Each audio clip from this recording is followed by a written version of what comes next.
for making a difference in society. In this sense, the awarding or conferment of a qualification is not an end in itself, but it is an impetus for lifelong learning that should spew out new imaginations for the development of better life for all, free from the shackles of poverty, inequality, which advocates and promotes a form of education that produces and disseminates knowledge and competencies, which enable graduates to engage in meaningful and productive work aimed at enhancing the livelihoods of the people or the community at large. In this connection, we draw insights from thinkers such as Frantz Fanon, who advocated that, I quote, "What matters is not to know the world, but to change it." Fanon goes on to say, I quote again, "In the world through which I travel, I am endlessly creating myself." End of quote. The purpose of university education, driven by such thinking, must manifest at three levels of society, that is the macro, meso, and micro level.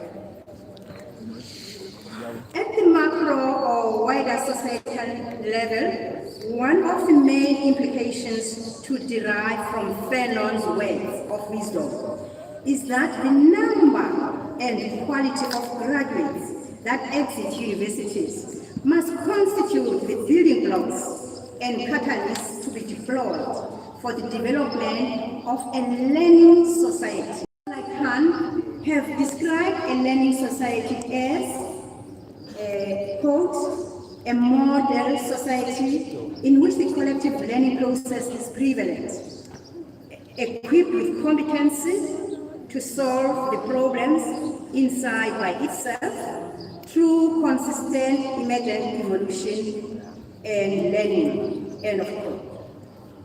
Striving to achieve the status of a learning society is commended as a game changer in the transformation of a given political economy and the attainment of sustainable rights to become the promoters for the creation of a learning South African society. The melting pot for all this is at university level or at meso level.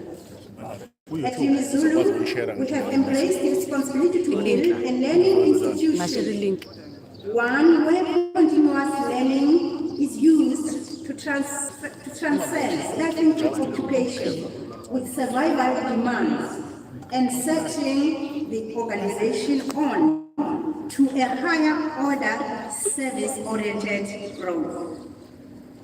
The history of UniZulu attests to a trajectory that has seen the institution emerge from the proverbial edge of an abyss poised between failure and success, and evolving to become a rekindled university that is being set onto a path of reinvention, anchored on an unexcelled Vision 27, under the mantra of building UniZulu as a node for African thought.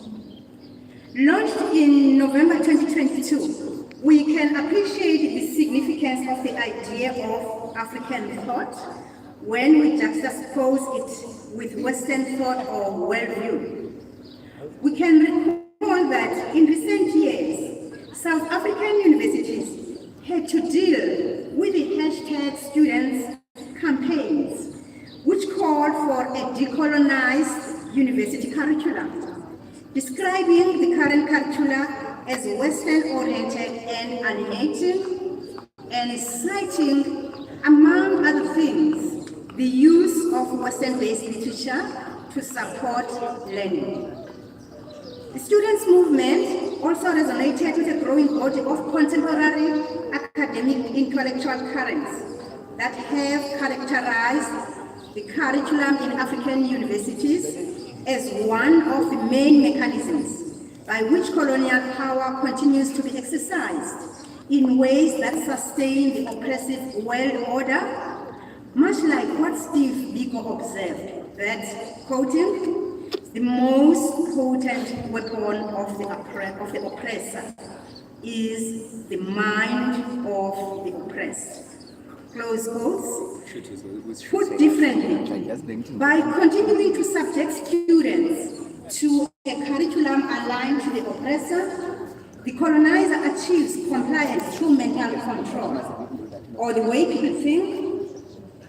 Such a state of affairs is not only dehumanizing, also clearly shows a purpose of education that is in dissonance with the objective needs and interests of our people. The UniZulu vision